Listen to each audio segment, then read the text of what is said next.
All right, let's talk about another upside downside team, continuing this sort of series that I've been working on. And let's talk about the ultimate upside downside team, as the 49ers have continued a streak, one of the more weird streaks that we've ever seen in sports, I think is fair to say, which is since the year 2003, they've either gone 8-8 or worse, so 500 or worse, or they've made the conference championship. They've had nothing in between that stretch. So either they have a very disappointing year or they at least get to the conference championship. And you would hear that and you'd think, okay, probably one of those teams that only made the playoffs like once or twice. Like, no, they've done it 6 times. They made the conference championship 6 times.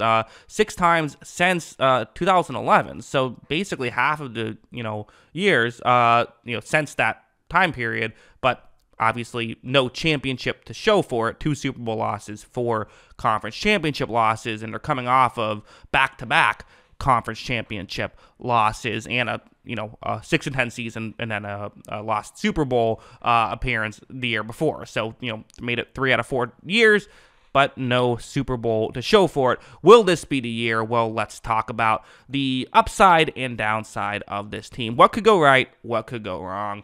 Obviously, it all starts at the quarterback position, which, listen, Brock Purdy seems to be the guy. I've been saying all offseason I would go with Brock Purdy, and it seems like that's what they're going to do.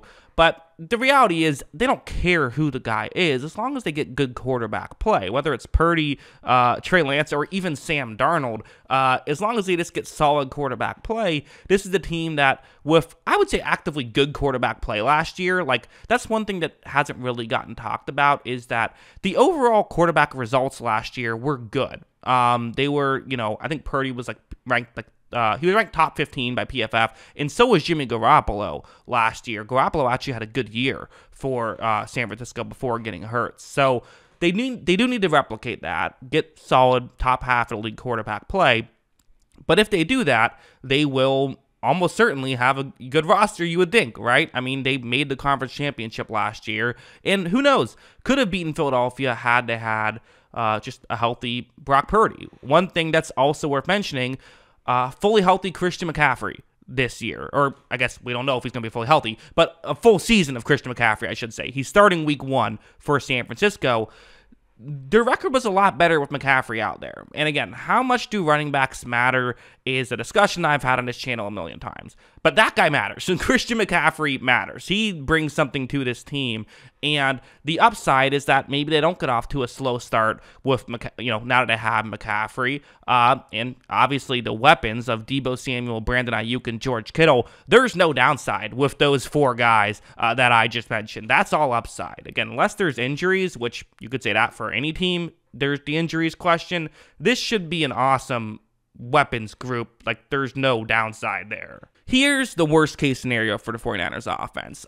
Realistically, I think they're going to end up getting fine quarterback play. Shanahan's such a good play caller. One thing he doesn't get enough credit for is people talk about his scheme, but he's just a good play caller. Just play by play, he dials up the right play constantly. They're going to get guys open. I think that that's just going to happen, and I think that as long as Purdy has time to throw it to them, he's going to throw it to them. Will he have time to throw it to them? That's the question, because there are some concerns for this offensive line. They have maybe the best player in football in Trent Williams. You could make the argument, right? I think I gave him number 3 overall. I might have given him number 2. I forget if I put him over Donald. I put Mahomes 1 on my top 100. But he's a top 3 guy. It's Donald, Mahomes, and Williams, in my opinion. Those are the 3, and then the conversation starts at 4, because I think those guys are in their own tier. But I don't know, Aaron Banks, Jake Brendel, Spencer Burford, and Colton McKivitz are 4 players that if you're not a 49ers fan, you probably haven't heard of. I mean, that's just the situation. There's kind of a tough spot. Now, the nice thing is, I don't know if any of them are disasters either. And that's kind of what you feel a little better about, is that maybe there's not a mess out there. But I don't know. I'm not thrilled about this offensive line. Now, you might be saying, aren't you the guy who says that offensive line play is a bit overrated. It's more important to have a good quarterback and good receivers than a good offensive line. Yes, I am. And I believe that there's a lot of evidence to support that that's true. You look at Cincinnati, who made the Super Bowl and nearly won it despite a terrible offensive line because they had the quarterback and the receivers. If guys are getting open, the offensive line doesn't have to block for as long, and they're able to, again, a bad offensive line's only going to get you about only going to cost you about half of a second, whereas a bad receiving core takes a lot longer than that to get open. But there still are going to be plays where guys aren't getting open in 2.2 seconds and 2.5 seconds, and that's where the concern could come, especially with the injury history that these quarterbacks have. That's maybe the concern and the downside. As for the defense, again, the upside is obvious. I mean, again, it's not even upside. It's just the good players are the good players. Eric Armstead, Javon Hargrave, who they added, Nick Bosa, and I think even Drake Jackson could come in and add some nice things if he takes that next step. I really liked him out of college a lot. Fred Warner, one of the best players in football. On the podcast, I kind of did a bit of a talk about Hufanga, maybe a bit overrated, maybe shouldn't have won MVP. Definitely shouldn't have won MVP. Maybe shouldn't have been to All-Pro that he was given. But you know what? He's still a good player. That's obvious, and I'm expecting him to be a good player. Gibson, a good second safety there. And Tre'Davious Ward, an awesome corner.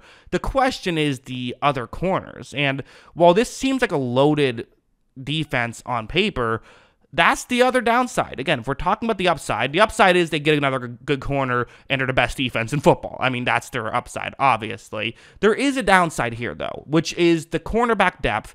If they don't figure that out, that's great that Nick Bosa's getting there in, 2.2 seconds, but the ball is getting out of there in 1 second because no one's covering, Tre'Davious Ward is covering a team's number one receiver, but the number two guy is getting open quickly.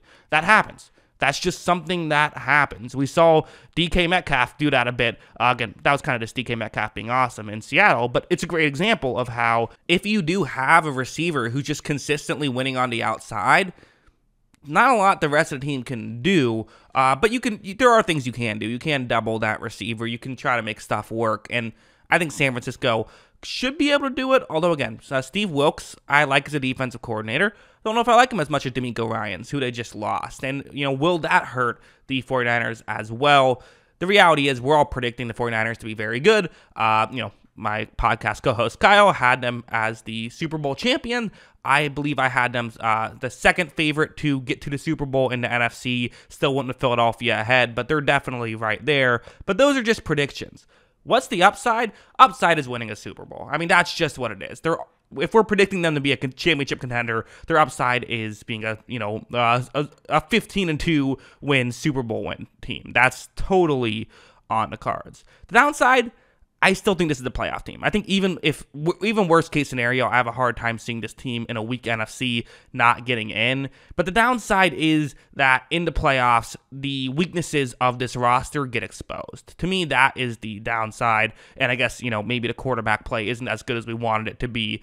And they only end up winning like 10 games and then get knocked out round one or round two. To me, that's their downside. Downside's still pretty good. Yeah, most teams would take that.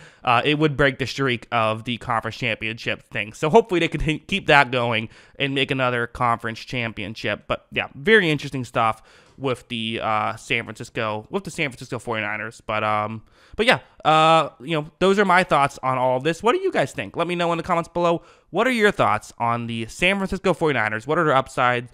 What are their downside? Always love hearing from you up. And of course, as always, thanks for watching.